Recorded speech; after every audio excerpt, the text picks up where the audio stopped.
ओम अज्ञानतिमिरान्धस्य ज्ञानाञ्जनशलाकया चक्षुरुन्मिलितं येन तस्मै श्रीगुरवे नमः। श्रीचैतन्यमनोभीष्टं स्थापितं येन भूतले स्वयं रूपा कदा मह्यं ददाति श्वापदान्तिकं।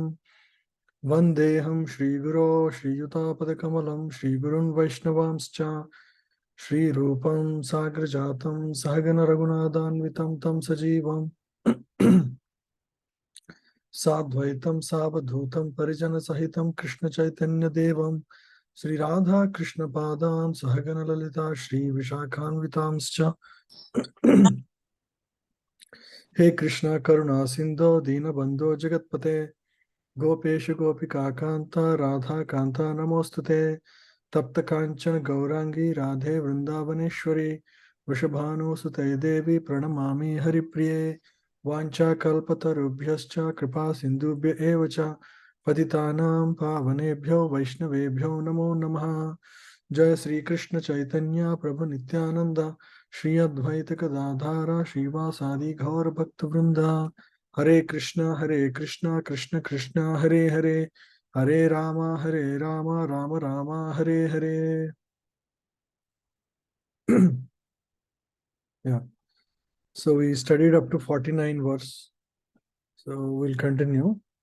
So last week was more or less karma yoga, how one can engage himself and in such a way that he is freed from reactions. So this section is going to be covered now, from Jnana Yoga to pure devotion service, and then working in pure devotion service. This is two very practical topics.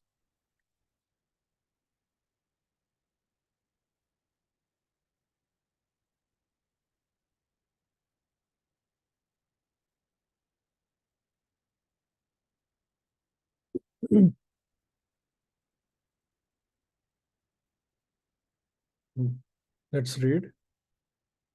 Siddhim prapto yata brahma सिद्धिं प्राप्तो यथा ब्रह्मा तथाप्नोति निबोध मे। तथाप्नोति निबोध मे। समासेनैव कौन्तेय समासेनैव कौन्तेय निष्ठा ज्ञानस्य या परा। निष्ठा ज्ञानस्य या परा। Please read anyone. Thank you, Prabhuji. O son of Kunti, learn from me how one who has achieved this perfection can attain to the supreme perfectional stage. Brahman, the stage of highest knowledge, by acting is the way I shall now summarize.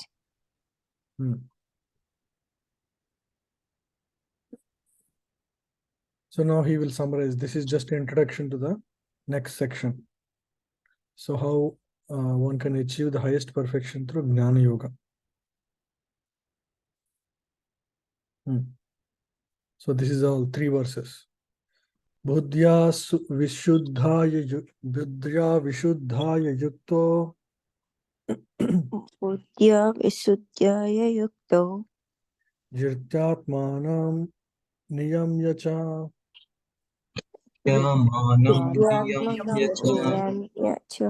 shabdadin vishayams chaktva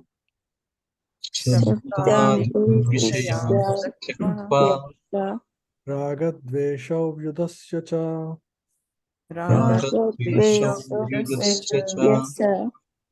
vivikta sevi lagvasi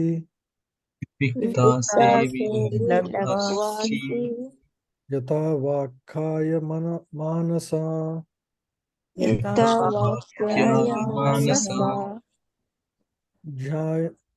Dhyana yoga paro nityam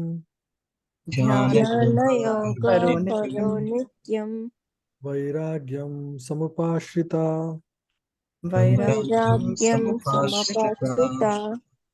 ahankaram bhalam darpam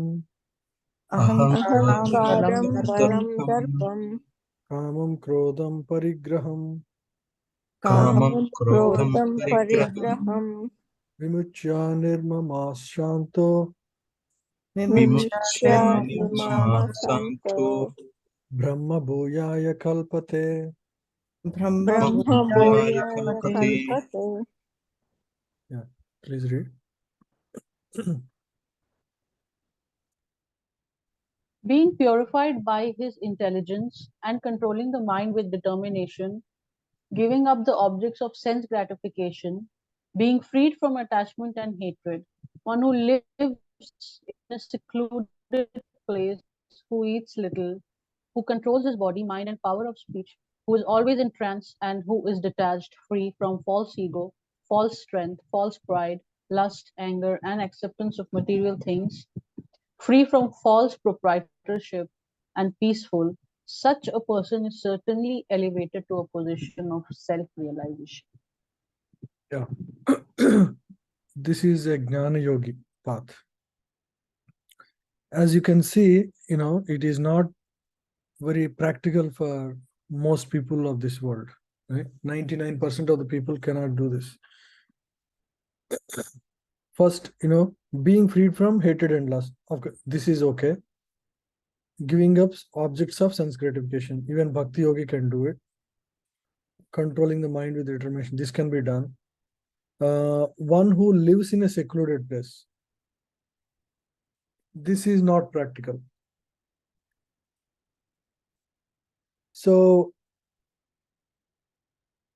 we can also see it this way, right? Like, for example, a devotee may live in close association of devotees. That is, he is not going to be involved with materialistic people or go to materialistic places like, club houses or, gambling places or some, movies, etc. Right?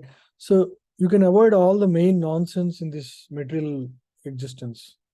That is also as good as the whole idea of living in a secluded place is so that you are not distracted by things of this world, material things around you, right? But you can be in a situation like a city, but still can be in a secluded if you're if you are practically not associating with material objects. But if you just to implement just as the words say, it's not practical. Living in a secluded place, who eats little and who controls it. Who eats little means not too much, not too little. Again, it's not like too little that you can't even sustain. Body has to be maintained, so whatever amount that is reasonable and doesn't cause starvation or indigestion due to excess eating, that is fine. Who controls his body means you control your eyes, control your hands, you control all your senses, so that you don't engage in uh, negative or abominable activities. Right? Who controls body, mind, power of speech.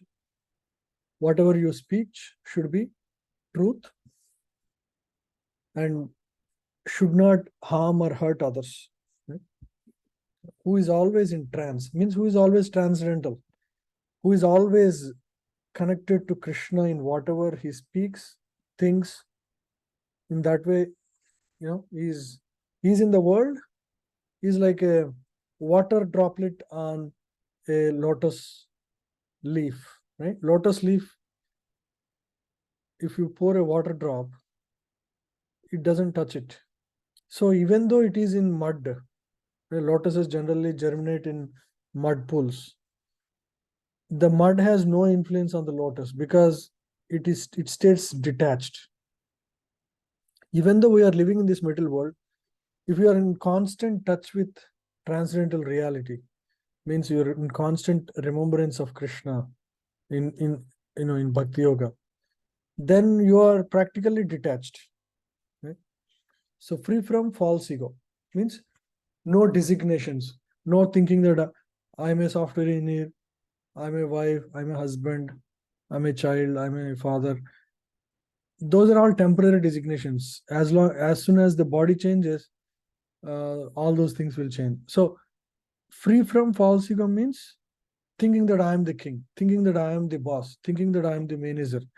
So those aspects as a duty we have to perform, that is not, it's not denied that you should not become that, but don't identify too much with those aspects. Like I am a boss, I am the manager, I am the proprietor, right? You're not proprietor of anything, because eventually everything will be taken away from you. So how can you say, if suppose you are sitting in a bus for a short time for 2 hours, can you claim, I am the proprietor of the seat? You cannot, because eventually it will be, you will completely forget in couple of days where you sat. So just that this lifetime is a little longer, and we only have purview of this one life, because we don't know what happened, we've completely forgot what happened in the past life. So we may think that, you know we may legitimately think that, false ego is fine, but actually everything, all the designations, you are so and so, belong to so and so country, so and so society, so and so job, all those are all again still false ego in the longer term, in the bigger picture. Yeah. So false ego, false strength, false pride, right? False pride. I am proud of this, I am proud of that. So many things people are proud of in this world. But everything in this world will be taken away eventually, right? You don't need to be really proud of anybody except Krishna. And your real pride should be in whose your real father is. That's all. That is Krishna, right?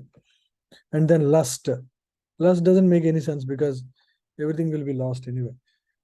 Anger, acceptance of material things, free from false proprietorship, right? Again, false ego. You're not proprietor of anything, and peaceful. So if one can always live uh, in this kind of state of existence, such a person is certainly elevated to the position of self-realization. So this is what is self-realization, right? Self-realization is not some blissful feeling. It is a state of existence in which you completely feel your connection with this Supreme Lord and disconnection with everything in this material world, right? Yeah. That is self-realization. Yeah, please read. When one is purified by intelligence, he keeps himself in the mode of goodness. Thus, one becomes the controller of the mind and is always in trance. He is not attached to the objects of sense gratification, and he is free from attachment and hatred in his activities. Such a detached person naturally prefers to live in a secluded place. He does not eat more than what he requires, and he controls the activities of his body and mind. He has no false ego because he does not accept the body as himself, nor has he a desire to make the body fat and strong by accepting so many material things. Yeah. So we can see, same Should I read more, explanation. Prabhu? Okay. Yeah, continue. Continue, Mats. Because he has no bodily concept of life, he is not falsely proud. He is satisfied with everything that is offered to him by the grace of the Lord, and he is never angry in the absence of sense gratification, nor does he endeavor to acquire sense objects. Thus, when he is completely free from false ego, he becomes non attached to all the material things, and that is the stage of self realization of a Brahmin. That stage is called the Brahma Bhuta stage. When one is free from the material conception of life, he becomes peaceful and cannot be agitated. This Mm, is described in 2.7. mm. Apuryamanam achala pratishtam samudramapa pravishanti yadvat tadvat kamayam pravishanti sarve sasanti mapnoti nakamakami, desirer of desires. So one should na means no. One should not become the desirer of desires. Right? Nakama kami. Kama means desires. Kami means the desirer. Right? So how one can achieve peace? Only when he becomes a non-desirer of desires. Yeah, please read, Mataji. A person who is not disturbed by the incessant flow of desires that enter like rivers into the ocean, which is ever being filled but is always still, can alone achieve peace, and not the man who strives to satisfy such desires. So when rivers enter ocean, big stream of water enters. But in the bigger picture of the ocean, it is always still.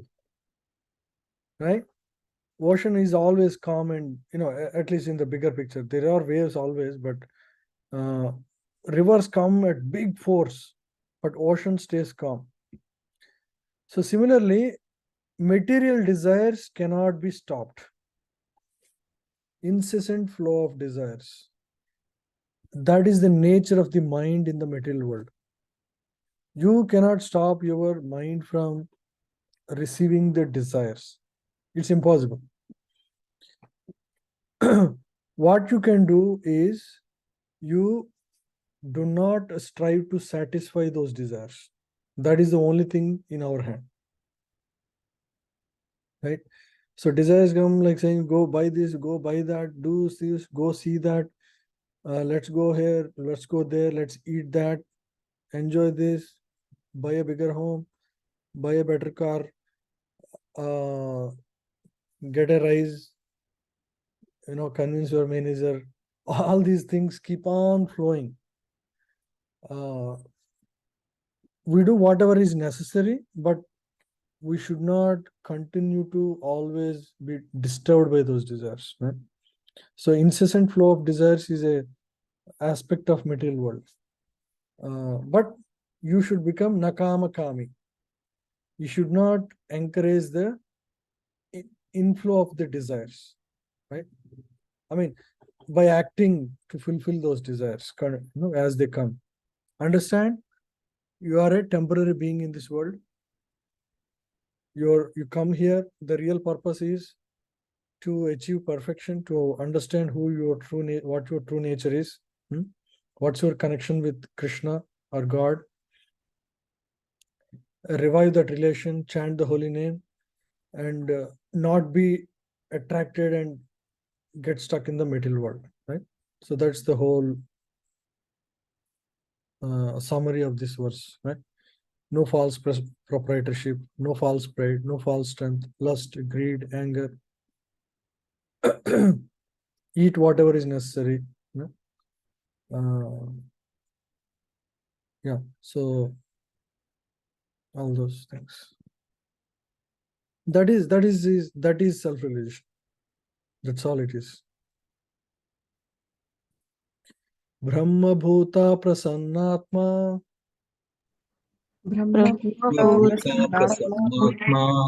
asochati nakachati Nasochatvinakantati mahasarveshu bhuteshu सर्वेषु भूतेषु madbhaktim labate param. मद्भक्तिं लभते परम्. Yeah, very important verse. Let's read again. Brahma bhuta prasannatma ब्रह्मभूता प्रसन्नात्मा nasochati nakanksati न शोचति न कंशति samah sarveshu bhuteshu समः सर्वेषु भूतेषु madbhaktim labate param. मद्भक्तिं लभते परम्. So Krishna is saying an interesting thing about bhakti here. Mad bhaktim labate param. Mad bhaktim labate param. Mad bhakti means my bhakti. Krishna's bhakti. Labate means achieved, gain, right? Who gains his bhakti? What is the precondition for one to achieve bhakti of Krishna? Hmm? So such a person should have this characteristic. What is that characteristic? Brahma Bhuta Prasannatma. He is always peaceful and joyful. Always connected to the absolute. Nasochati nakangshati. He doesn't lament nor desire. Lament means, when do you lament? When you lose something, you lament. I lost my wealth, I lost my car, I lost my home, I lost my child, I lost my parent. You become lamented in the life, right? Nasochati. Nasochati. Never lament. Nakangshati. What you have, when you lose what you have, you lament. So this is the two functions of mind, right? One is lamenting for what is lost, and desiring what you want to have, objects of desire, right? So these are the two functions always mind switches between. I want that, I want what you don't have, you want what you have. If you lose it, you lament. So mind keeps on switching between sochati, kankshati. Sochati means lamenting, kankshati means desiring, right? So a person who is situated in Brahma Bhuta platform, fully blissful, Prasanna Nasochati nakangshati, nor lament, neither lamenting nor desiring. Samaha sarveshu bhuteshu. He is equally disposed to all living entities, whether it is a Brahmana, whether it is a dog or a dog eater. Sees with equal vision everybody. Samaha sarveshu bhuteshu. Bhuta means living entity. So samaha sarveshu bhuteshu means equally disposed to all living entities. To such a person, Krishna says, my bhakti will be available. So one may wonder, so what are we doing? We are not there yet. Right? We still are full of desires, full of lamentation for what is lost in our life. Not always joyful, prasannatma. So what are we trying to do? So this is actually pure devotion service. Mad bhaktim labate param. Attains pure devotion service unto me. Yeah. What we are practicing is not, at least most of us, what we are practicing is not pure devotion service. Pure devotion service is a higher state when one naturally performs devotion service. What we are performing is called sadhana bhakti. Pure devotion service means prema bhakti. Prema bhakti means one. So when a person attains that kind of consciousness through practice of sadhana bhakti, whereby he is spontaneously performs devotion service. So it is not just standing before deity and praying, that is devotion service. In his case, every moment he remembers Krishna and cries for Krishna. So that is called prema bhakti. We are not there yet, because we still have a lot of cleansing to be performed to achieve that state. So the state of our consciousness is called sadhana bhakti, or the one that we practice to get there. So this is about achieving pure devotion service or prema bhakti. So that is possible when one performs, one comes to this state of consciousness. Then one, it's like Mirabai. Mirabai is always attached to Krishna, right? That's prema bhakti. And she's able to achieve that state because she is already in Brahma Bhuta platform. Right? She has that Samaha Sarvesh Bhuteshu very clearly. Yeah. Yeah. Please read.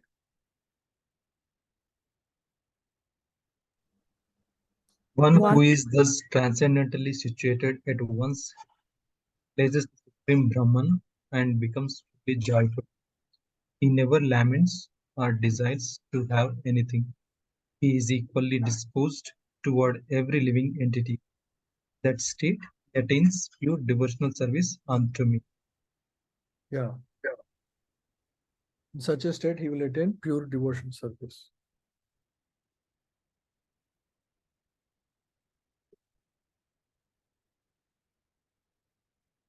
Yeah, please read this.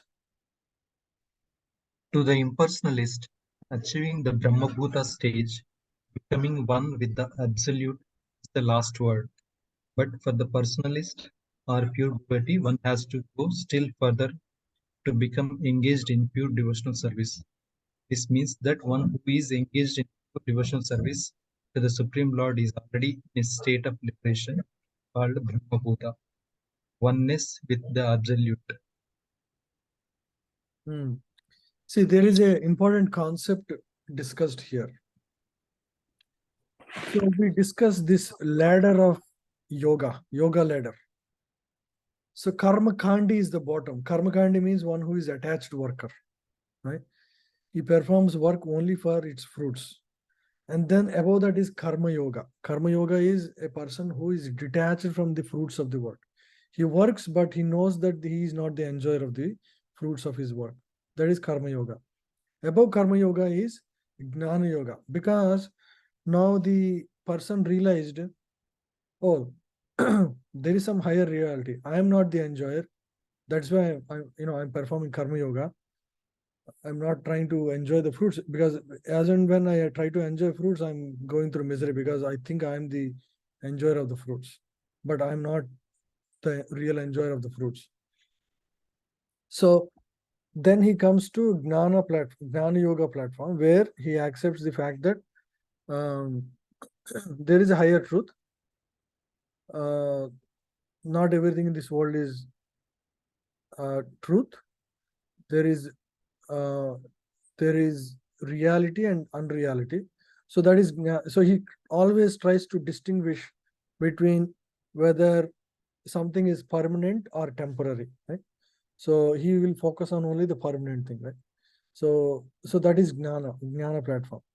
But after gnana platform, he realizes the sat feature of the absolute truth. Sat means the eternality of the absolute truth. And then little bit advanced person will not only, gnana yoga is just about always, trying to see what is the truth, mentally trying to understand or speculate to come to the highest truth. About gnana yoga is the one person who sits down to meditate on that absolute truth. That is Ashtanga yoga, where one sits down to meditate on the absolute truth.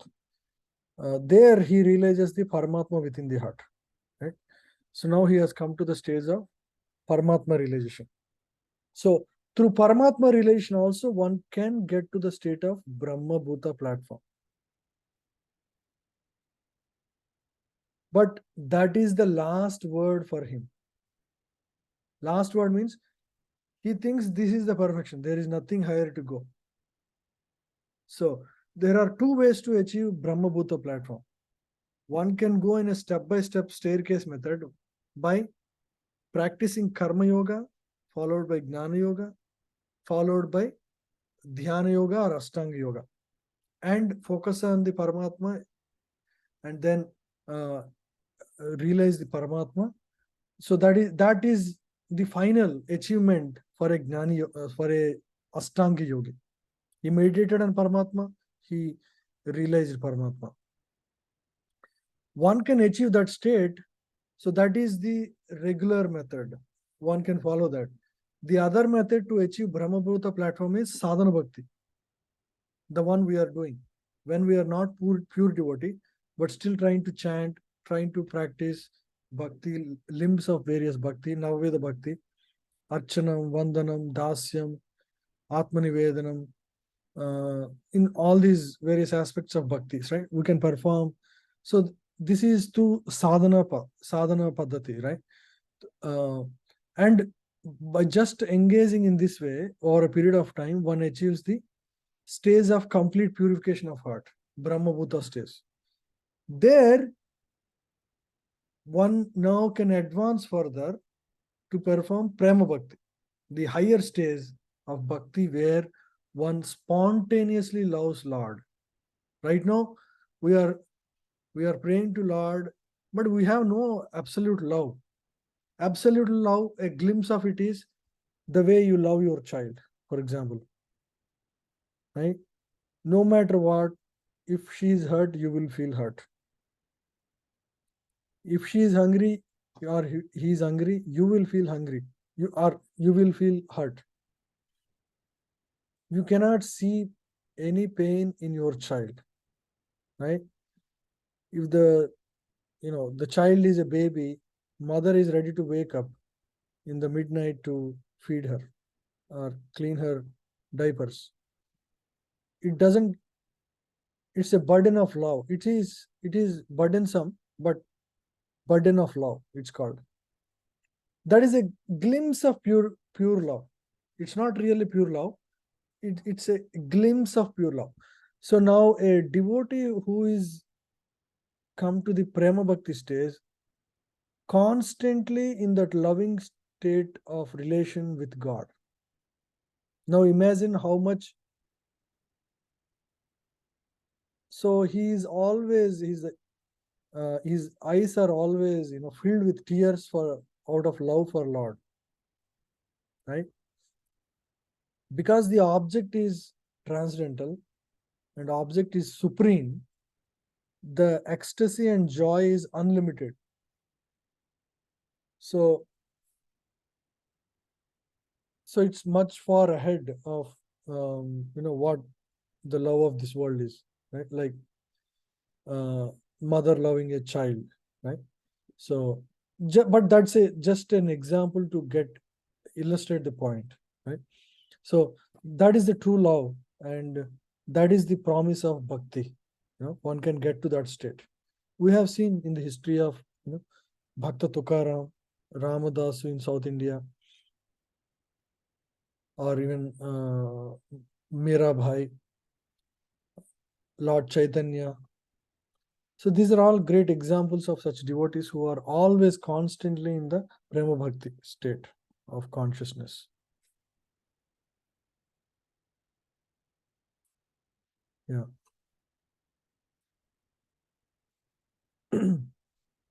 Yeah, please read this part now. In the material concept of life, when one works for sense gratification, there is misery. But in the absolute world, when one is engaged in pure devotional service, there is no misery. The devotee in Krishna consciousness has nothing for which to lament or desire. Since God is full, a living entity who is engaged in God's service in Krishna consciousness becomes also Full in hymns. Yeah. Yeah. So devotee has nothing for which to lament or desire, right? So devotee, because whatever comes in his life, he thinks it is he considers, because he completely understands his relation with God. He knows God is his father.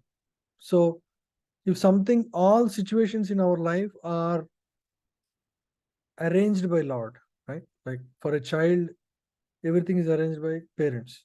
So similarly, everything good or bad is arranged by Lord. So he knows everything is for his best interest, right? So he accepts that way. He doesn't, he has nothing to do with either lamentation or desire. Yeah.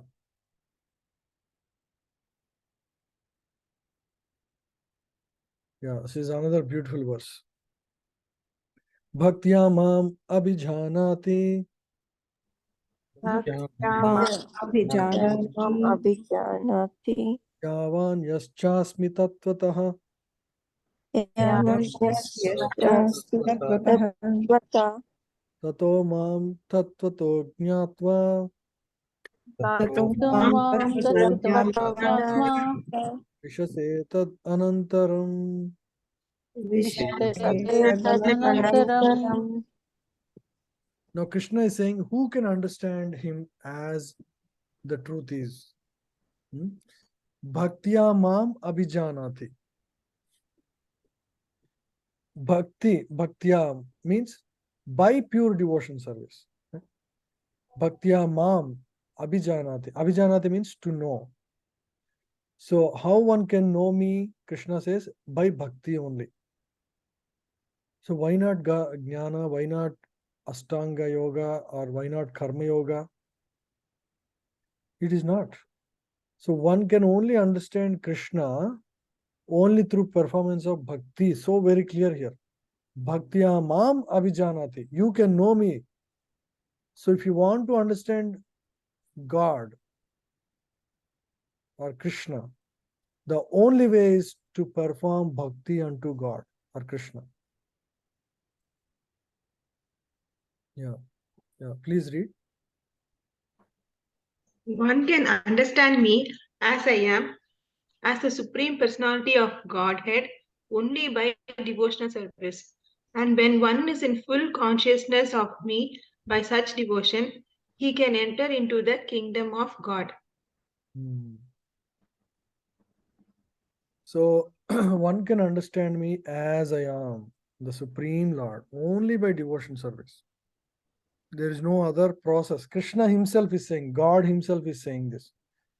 So if anybody says, oh, we will practice that process, this process, this meditation, that meditation, you can tell them, should I believe in you or should I believe in Krishna? By quoting this verse. Bhakti amam abhijanati, Krishna says, and why are you saying this? You follow this other process. You can say answers, you have an answer clearly. So that's why we should be, what we do in Krishna consciousness is based on what is stated in Bhagavad Gita. A lot of people think, oh, this is not the age for practicing bhakti. No. Krishna doesn't say that. Then otherwise, why would Krishna teach Bhagavad Gita to Arjuna, who is fighting a battle, if it is not relevant? Right? Yeah. So, and when one is in full consciousness of me, if you are 100% Krishna conscious, what happens? You actually enter into the kingdom of God. Vishate tad anantaram. You would enter into the kingdom of God. Right? So that's the result.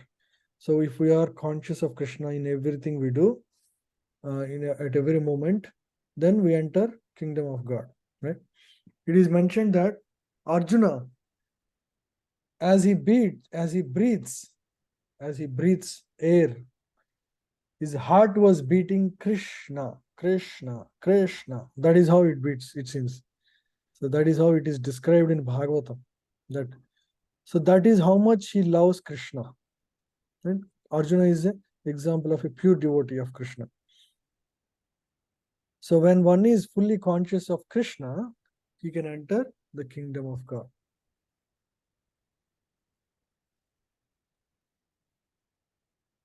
Yeah. So please read this.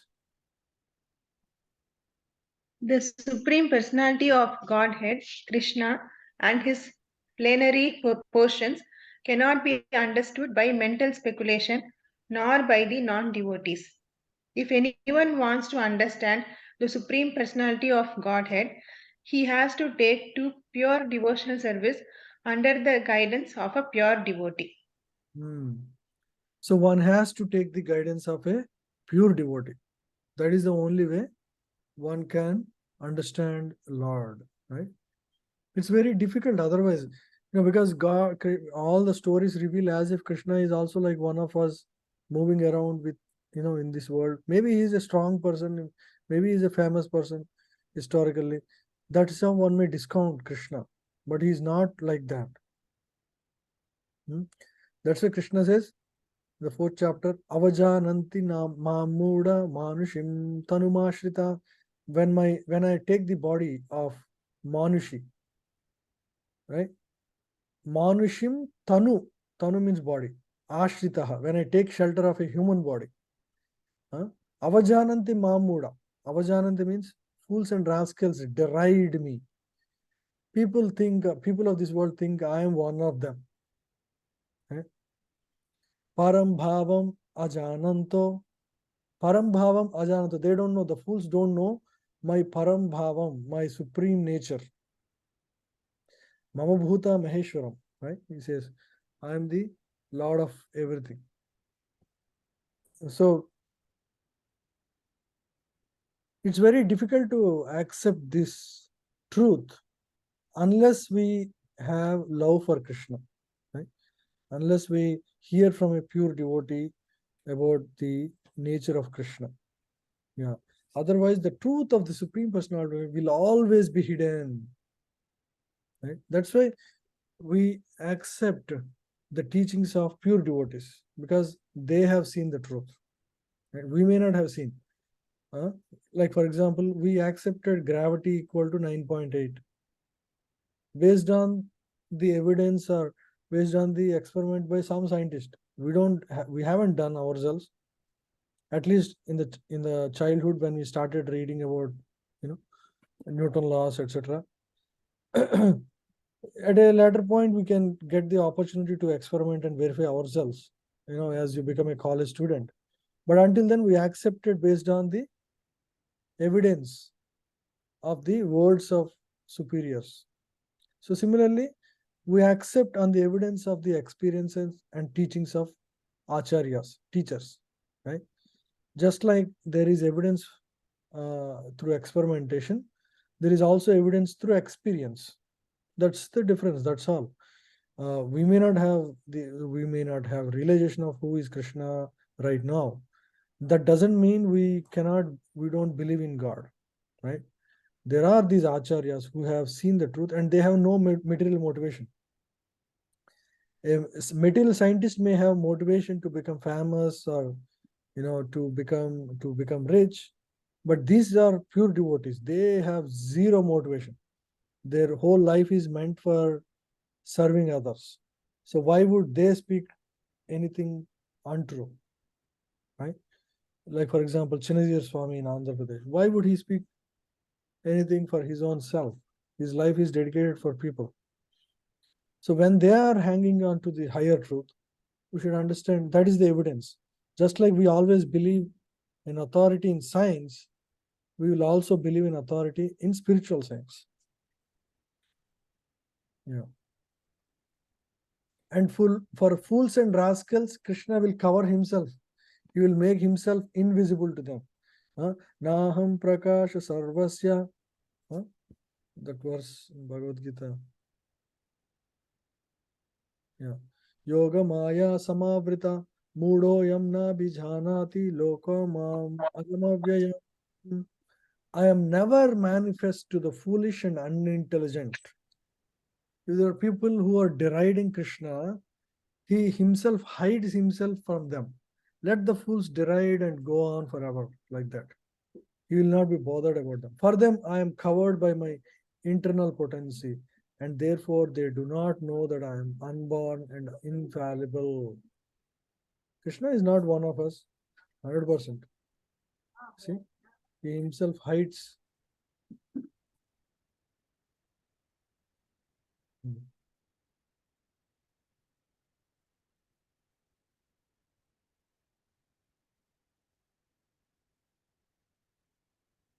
Sarvakarmani api sada सर्वकर्माणि अपि सदा Urvano mad vyapashraya कुर्वाणो मद्व्यपाश्रया mat prasadat avapnoti Kurvano मत्प्रसादात् अवाप्नोति madhyapashraya asvatam padamavyayam. शाश्वतं shashtam पदम्. Yeah, please read. Though engaged in all kinds of activities, my pure devotee, under my protection, reaches the eternal and imperishable abode by my grace. So you see here, Krishna is not encouraging a life of seclusion to achieve highest perfection. Though engaged in all kinds of activities, for example, Arjuna is involved in fight. Fight means you're killing people, right? Either you live or your opponent lives. So engaged in all kinds of activities. What activity doesn't matter. What consciousness you have, that matters. My pure devotee. See, Krishna is talking about his pure devotee. Under my protection,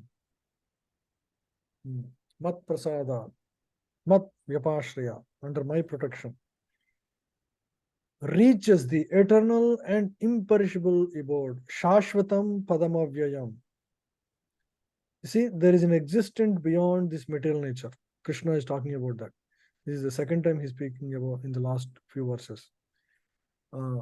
So, whatever may be, if you are a pure devotee, means your consciousness is always connected to Krishna. Like Bhishma. Bhishma is fighting against Krishna. You see? But he is always a devotee of Krishna. Doesn't matter. He is in the opponent party to teach a lesson. Even if you are the greatest warrior in this world, but if you are fighting against Lord, you have little chances of success. To just prove that point, he was in the opposite party. Can you imagine a devotee would sacrifice his own life to teach a lesson? But that is a devotee because they act like malleable instruments in the hands of Lord. Krishna uses his instruments, his pure devotees, like Arjuna. He is perfectly knowledgeable, but he was confused in the battlefield, so that Krishna can give the message of Bhagavad Gita through the medium of Arjuna by confusing him. That happens. Krishna created a situation where Parikshit Maharaj has only 7 days to live. But through that situation, he arranged such that the entire Bhagavatam is spoken by Sukadeva Goswami to Parikshit Maharaj for the benefit of entire world. But there is a sacrifice of the devotee in the process, right? So the devotees are non-complaint. They never complain. Why am I becoming this? Why am I becoming that? They are bindas. In any situation, they are happy, right? We saw nasovachati nakankshati. Samaha sarveshu bhuteshu. Bhaktim labate param. Nasovachati nakankshati. Samaha sarveshu bhuteshu. They'll not see, oh, this is my enemy, this is my friend. All whatever I'm getting is by my karma only. Right? Nobody is responsible for it.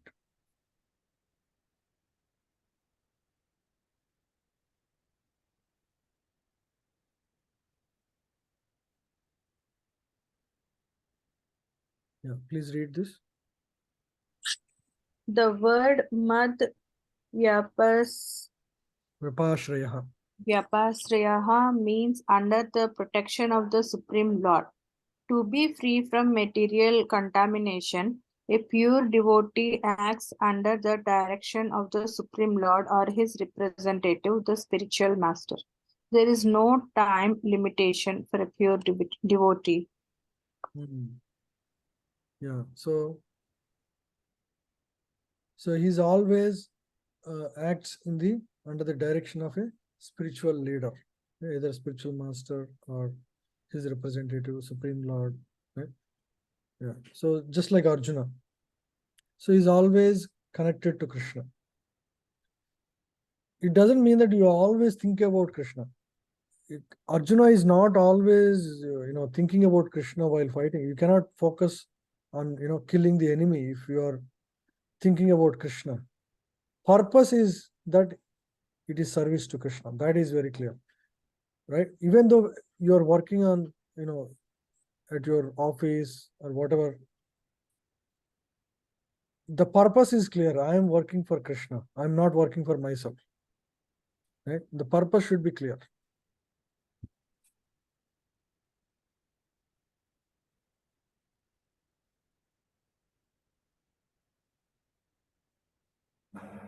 So in spite of all difficulties, A devotee is always eventually placed in the transcendental abode or Krishna Loka. He is guaranteed entrance there.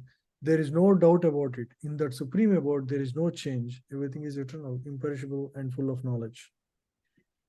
Chetasa sarva kama karmani Chetasa sarva karmani Chetasa sarva karmani ayi sanyasya matpara mayi Sanyasya sannyasa samatpara buddhi yogam upashritya buddhi buddhi yogam yogam upashritya upashritya machitta satatam bhava Machita chitta satatam bhava. Machitta satatam bhava. Machitta means in Krishna conscious, basically. Being always conscious of Krishna. Satatam means eternally, always, 24 hours a day. Right? So Krishna is telling how a devotee works. Yeah. Please read. In all activities, just depend upon me and work always under my protection. In such devotional service, be fully conscious of me. Such a key Krishna is giving. It's like a key to the highest truth. How to work. In all activities, just depend upon me, Krishna is saying. And work always under my protection. Just like Arjuna, right? How do you work under Krishna's protection? You may be working anywhere, but you always, in your back of your mind, think that this is whatever I am doing, this is for Krishna. Then Krishna's protection is there upon you, right? So never fear anything. Always remember Krishna before acting. I will wake up for Krishna. I will eat for Krishna. I will sleep for Krishna, so that I can wake up and perform devotion service. Right? So when you are sleeping, your body is under rest, so that you can engage in devotion service after you wake up. So that is how you make every activity Krishna conscious. Right? When you do that, Krishna says, you always receive my protection. Not by chanting, Prabhuji. You can chant. Yeah. Chanting also. So you can, like, for example, you're about to go to office, chant few times and remember Krishna, and then start your work. Yeah. So exclusive chanting is also necessary. That is like one-to-one time with Krishna. Right? You sit down in a place and chant the holy name. That's like one-to-one time, exclusive devotion service. But then after that, you have to cook, or you have to go to office and work there. At the time, before starting, you pray to Krishna, may I engage in the service such that it is pleasing to you, Krishna. Right? So in that way, you go to office and your mind is already set, because you prayed that may my service today become a service to you. Right? So in that way, now whatever you do will be very sincere activity, because you are conscious of Krishna before you acted. So when you do that, Krishna says, you have my protection. In such devotion service, be fully conscious of me. Right? Yeah. Please read. When one acts in Krishna consciousness, he does not act as the master of the world. Just like a servant, one should act fully under the direction of the Supreme Lord. A servant has no individual independence. He acts only on the order of the master. A servant acting on behalf of the Supreme Master is unaffected by profit and loss. If you think that you are a servant of Lord, right? You're doing some job, but you consider yourself servant of Krishna. And so the result belongs to Krishna, not you. So sometimes there is profit, sometimes there is loss, or sometimes gain, sometimes loss. So you're not worried. Sometimes, suppose you're working in a hotel as a cashier, or in a bank as a cashier. You know very well you are working for the bank. Money belongs to bank, you're only a servant of bank or a servant of a proprietor in a hotel. Sometimes one day there is more cash, one day there is no cash, one day there is less cash. But you are not affected because your gain has nothing to do with how much you gain in the hotel that day, right? So you are unaffected. Whatever is coming and going is all belong to Krishna. So similarly, when we work in such consciousness, I am servant of Krishna, the real owner of the result is Krishna, then you are an instrument in the hand of Krishna. Right? Yeah, continue. He simply discharges his duty faithfully in terms of the order of the Lord. Now, one may argue that Arjuna was acting under the personal direction of Krishna, but when Krishna is not present, how should one act? If one acts according to the direction of Krishna in this book, as well as under the guidance of the representative of Krishna, then the result will be the same. So one can act under Krishna if available, but most of us don't have the access to Krishna. Then one can act under the a spiritual is a person who is connected to Krishna, right? Or a representative of Krishna, or a devotee, sincere devotee. Yeah, please continue. Yeah. The Sanskrit word matparaha is very important in this verse. It indicates that one has no goal in life save and except acting in Krishna consciousness just to satisfy Krishna.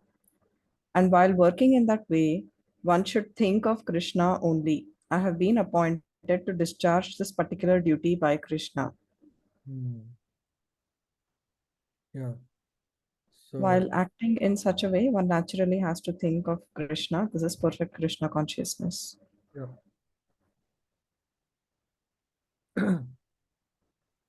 So that is how we can remember Krishna. Yeah. See, Krishna is assuring. Nobody can assure like this. Machitta sarva durgani Machitta Achita sarvadurgani sarva durgani mat prasadat tarishyasi matprasadat Matprasadat tarishyasi tarishyasi atachetvam ahankaran atachetvam ahankaram ahankaram nashroshyasi vinakshasi. nashroshayasi vinakshasi. vinakshasi. Machitta sarva durgani. Durga means hurdle, impediments. Machitta, being conscious of me. Machitta sarva durgani. All impediments will break away. If you remember me, if you are conscious of me, all your challenges, difficulties, impediments, everything will go away. Machitta sarva durgani. Mat prasada tarishyasi.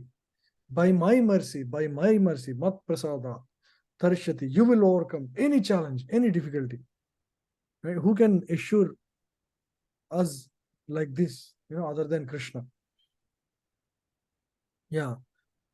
But if you don't do that, atachetvam ahankaran, if you work under your false ego, thinking that you are the enjoyer of fruits, nasrosyasi vinakshasi vinakshasi, you will be lost. Very clear. You do this, you will have my protection, you will have my grace. Do under false ego, I am the proprietor, I am the enjoyer, I am big, I am small, whatever. Any false ego designation, you will lose, you will be lost by false ego. Yeah, please read.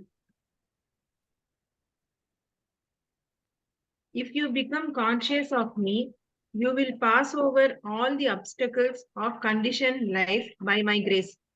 If, however, you do not work in such consciousness, but act through false ego, not hearing me, you will be lost. Very clear, Krishna. Do this, you get this result. Do this, you get this result. How many people in this world know this?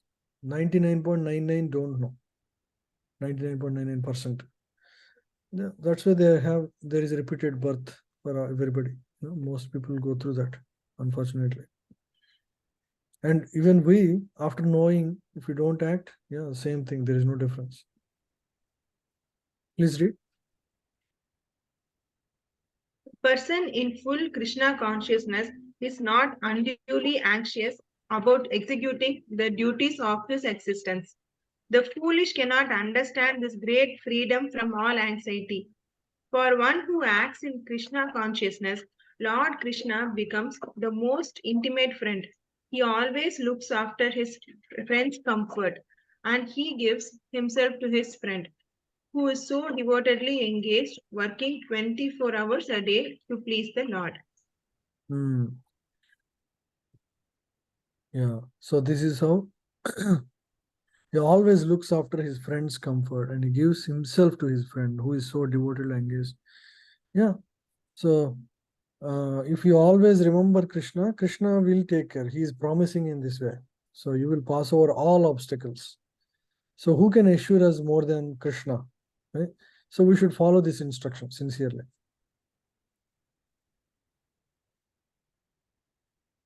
Yeah, please read this, the other side. One should note very carefully that one who is not active in Krishna consciousness is losing himself in the material whirlpool, in the ocean of birth and death. No conditioned soul actually knows what is to be done and what is not to be done. But a person who acts in Krishna consciousness is free to act because everything is prompted by Krishna from within and confirmed by the spiritual master. Yeah. Yeah. So this is how it works.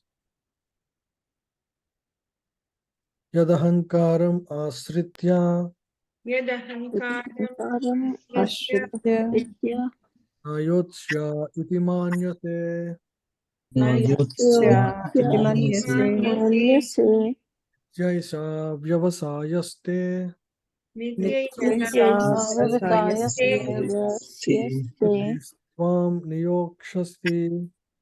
Prakriti Prakriti Tvam Svam Niyogashti. Niyogastati.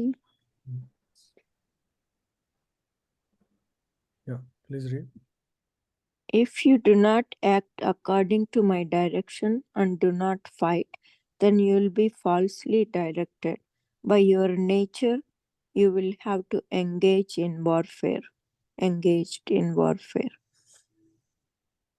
See, Krishna is giving his conclusion for Arjuna. If you don't fight, you are falsely directed. Because that as a Kshatriya, it is your duty. And as you know, I have come to this world to establish dharma. And if you act for that purpose, yeah, you are doing the right thing. By your nature, because you are a Kshatriya, you will have to be engaged in warfare. Right? If you don't engage, you will be the loser. Yeah, please read. Arjuna was a military man and born of the nature of the Kshatriya. Therefore, his natural duty was to fight. But due to false ego, he was fearing that by killing his teacher, grandfather, and friends, he would incur sinful reactions. That is his misunderstanding. So there is a fight between two things, right? One is Kula Dharma. Kula Dharma is, he's because of his relation to his grandfather and teacher, he doesn't want to kill them. And then as a Kshatriya Dharma, right? So which is superior? So it's a Dharma Sankata. The situation Arjuna is in a Dharma Sankata. So there are two dharmas in conflict. There is Kshatriya Dharma, as a Kshatriya, what he has to do. And there is Kula Dharma, which is, to protect one's family, right? So these two are in conflict. And Krishna gave his verdict. Kshatriya Dharma is superior Dharma for Arjuna, because there is prevalence of adharma at the time. So he has to prioritize that. How can it be false ego, Prabhuji? It wasn't false ego. He was fearing. If you do not find, where are you saying, Mataji? He said, but due to false ego, he was fearing. Yeah, because he is thinking these family members are like permanent, right? Like, oh, this is my grandfather, this is my teacher, but actually and they will die, right? So he was considering all those aspects. That is false ego, because it's a temporary arrangement. In the next life they won't be the same. The teacher, grandfather, friends, those won't be the same, because the body changes, and the body changes, everything changes. So it's also a false ego.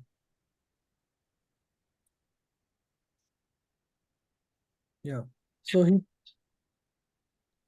that is a fact that they're all relation, but lamenting for that sake is wrong, because uh, as a spirit you cannot really kill. I mean, his teacher Drona is going to continue to live as a spirit in a different body, right? So Arjuna is thinking he is in a lose-lose situation. Lose-lose means if he fights, he will kill. If he fights and wins, he will kill his relatives. That is a loss, lose. If he wins, sorry, if he loses, he will die. So that is also a loss situation. So he is thinking in a loss situation. But Krishna is saying, if you kill your your enemy, the enemy will attain perfection, because enemy will go to higher planets. Because in a legitimate battle, when one gets killed, right, in a dharma yuddha, any person, whether it is from this party or the opponent party, whoever gets killed, they will all go back to Swargaloka. That is the verdict. And in case if enemy doesn't die and he dies, there is no problem, because there is no, for spirit soul, you have to perform your duty. You cannot escape from as a kshatriya duty. If you die, you also go to Swargaloka. That is at a karma kanda level. But actually Arjuna is a pure devotee, he goes to Vaikuntha. But that was the consideration given. Just it's actually Krishna turns it into a win-win situation. Actually, it's not a lose-lose. It's a win-win situation. So the false ego is, he's fearing that I'm going to kill my, teacher, grandfather, and friends. But here are two parties who have a, we have a conflicting situation, and it has to be resolved. And the only way is to fight, because Duryodhana is not willing to give in even a single village to Pandavas, which is originally belonged to them. Right? So that is clear violation of dharma. So he has to do something. So this so-called fear that Arjuna got to kill his teacher, grandfather, parents, that is a false. It's all based on false ego. Okay, last verse for the day. Swabhavajena kaunteya Svabhavajena Kaunteya vadhasvena karmana Nibaddhasvena karmana tum nechasi yanmohat Kartum Tum nechasi yanmohat karisyasi avasopita. Risyasi avasopita. avasopita. Yeah. Please read. Under illusion, you are now declining to act according to my direction, but compelled by the work born of your own nature, you will act all the same, O son of Kunti. Under illusion, you are now declining to act according to my direction. I'm giving a direction to fight. You are declining to act. Under what? illusion. But compelled by work born of your own nature, you will act all the same, O son of Kunti. Arjuna says, I will not fight. I'll go to forest and become a mendicant or a sannyasi. That's what Arjuna proposed in the beginning. Okay, you go to forest and try to do meditation, which is not your nature. You are not Brahmana, you are a Kshatriya. You better perform your duty. If you don't, you go try to meditate, you will be disturbed in mind because you have acted against your nature. Say, for example, if somebody in the forest comes and tells you, oh Arjuna, you are a coward who escaped from the war and acting like a Brahmana by coming and doing meditation here. If somebody says some harsh words like that, you know what you will do? Your original nature will come out. You will act like a Kshatriya, take a knife and cut his head. Even though you went for meditation, you are going to cut his head because that is your nature. You cannot stop your nature. So better align yourself to your nature and act accordingly. Don't artificially give up your Kshatriya duties. Right? So that's what Krishna is saying. Yeah, Prabhuji, there is one story, Mallikarjuna in Andhra Pradesh. Arjuna will be doing tapas and then Shiva will come and they will be fighting. So there is one story for getting Pasupadastra from Shiva. Yeah. Though I was wondering why he fighted. So he could have left that one. So because of his nature. Yeah, he was challenged, and if he's Kshatriya is challenged, he has to fight. That is his nature. He cannot say no. Yeah. So and he defeats Lord Shiva. So he's such a powerful. Yeah. Now I got the answer, Prabhuji. I was thinking why he fought, just he could have left it. Yeah, But, that's true. Yeah. So that is the nature of Kshatriya. So Arjuna, now today you're saying, oh, I'll go to forest, I will not fight. But everybody will laugh at you in the back. Oh, Arjuna, you ran away from the war without fighting. Then you will your true nature will come out and cut their head.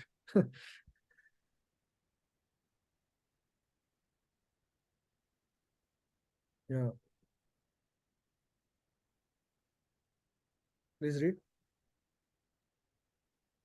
One refuses to act under the direction of the Supreme Lord, then he is compelled to act by the mode in which he is situated. Everyone is under the spell of a particular combination of the modes of nature and is acting in that way. But anyone who voluntarily engages himself under the direction of the Supreme Lord becomes glorious. It's better to voluntarily do as a devotee. Otherwise, modes will take over anyway, right?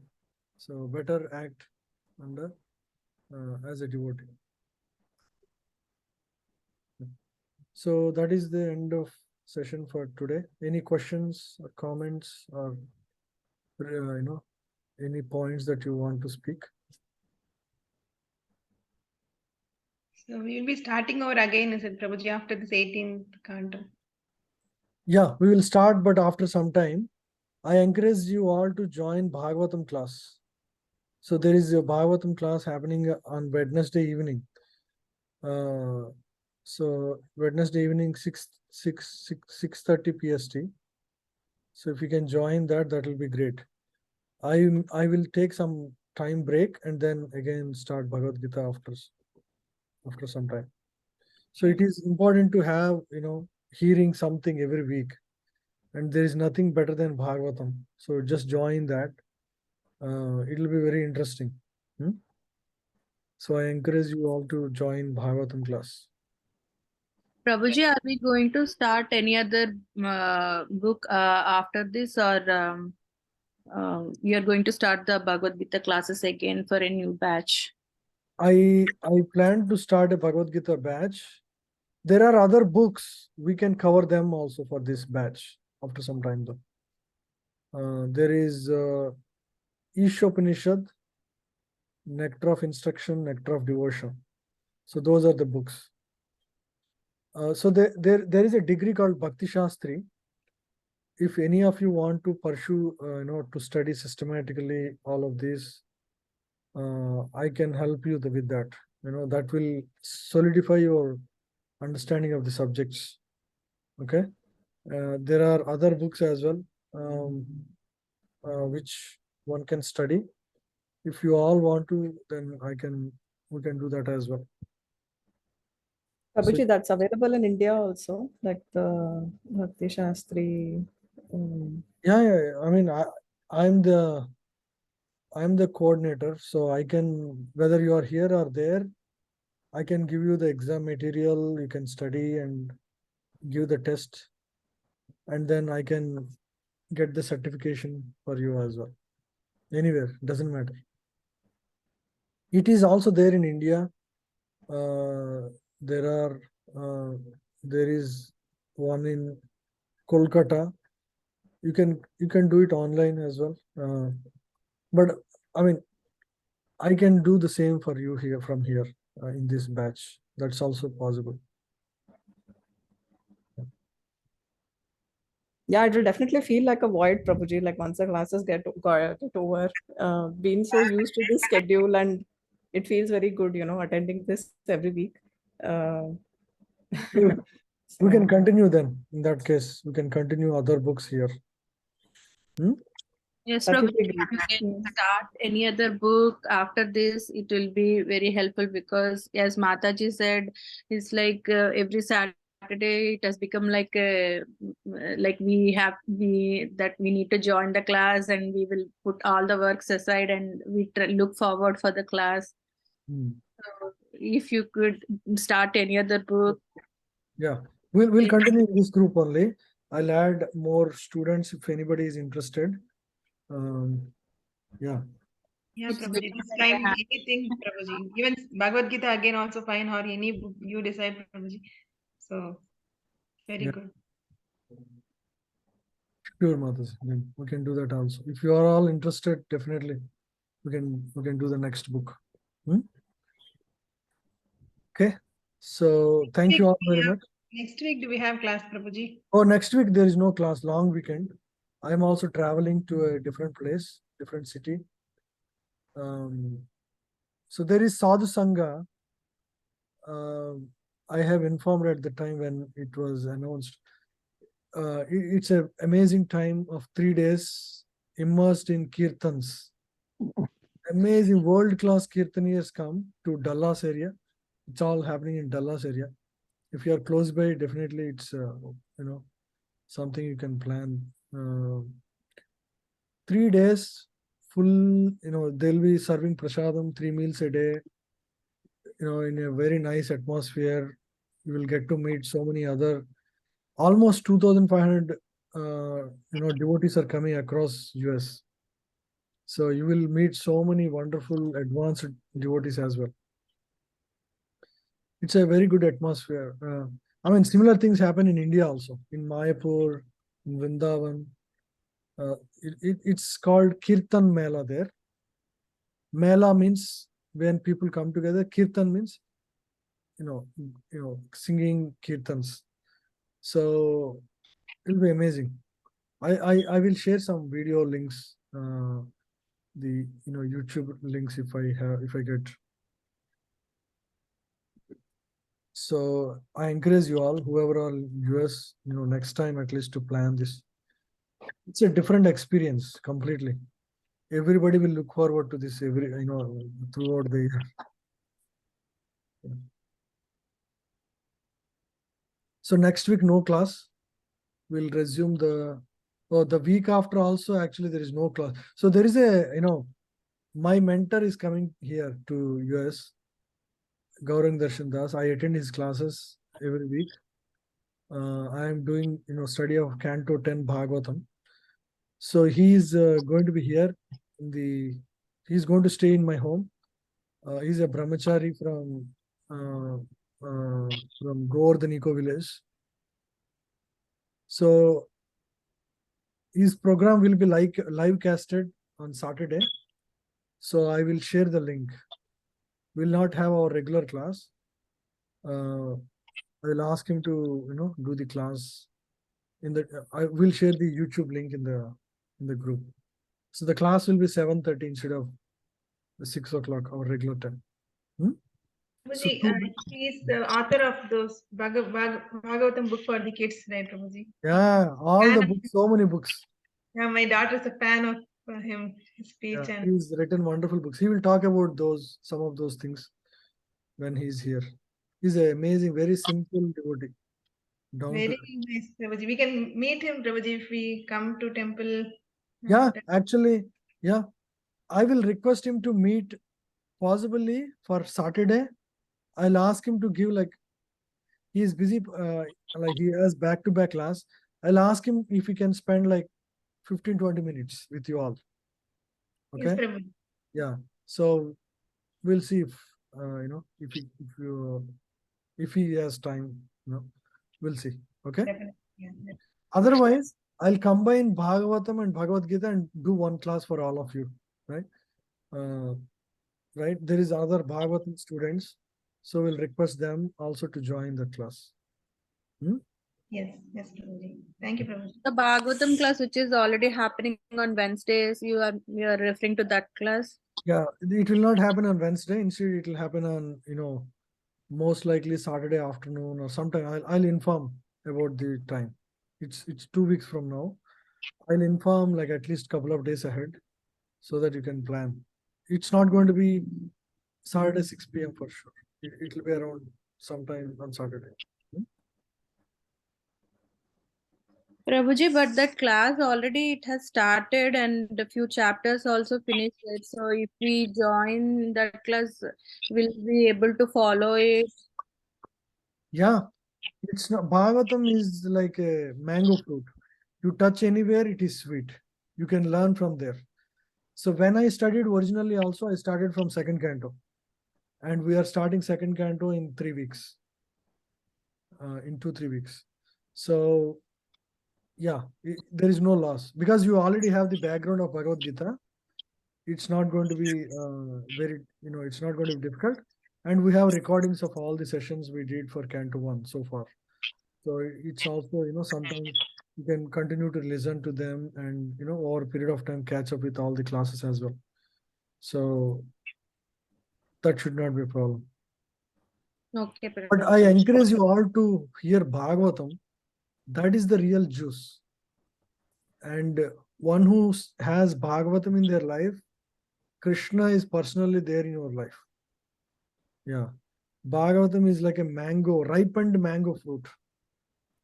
Touch anywhere, there is juice. So it's Pibata Bhagavata Sevayam.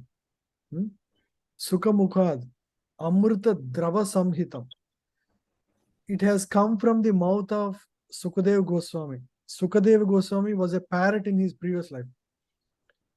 If a fruit is touched by a parrot, what happens? It becomes even sweeter. Correct? Have you heard about that? If a fruit is touched by the mouth of a parrot, it becomes even sweeter. So now Bhagavatam is so if Vedas are all like the tree, Bhagavatam is the most ripened fruit of this tree.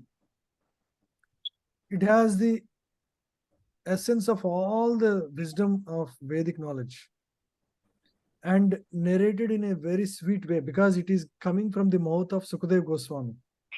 Right? So it is like a rasa, right? You just pour from your ear and you feel the bliss. So it's much more sweeter than Bhagavad Gita. Yeah. So Bhagavatam study is essential for anybody to really enjoy the nectar of life, human life. Okay. Whether we continue this class or not, I encourage you all to continue, join Bhagavatam. If you have any questions, we can discuss afterwards if some things are not getting clear. It shouldn't be like that. It should be very easy. So it should be good. Okay. Okay, Prabhuji. Thank you all very much. Hare Krishna. Thank you, Prabhuji. Thank you, Thank Prabhuji. you, Hare Krishna. Krishna. Bye.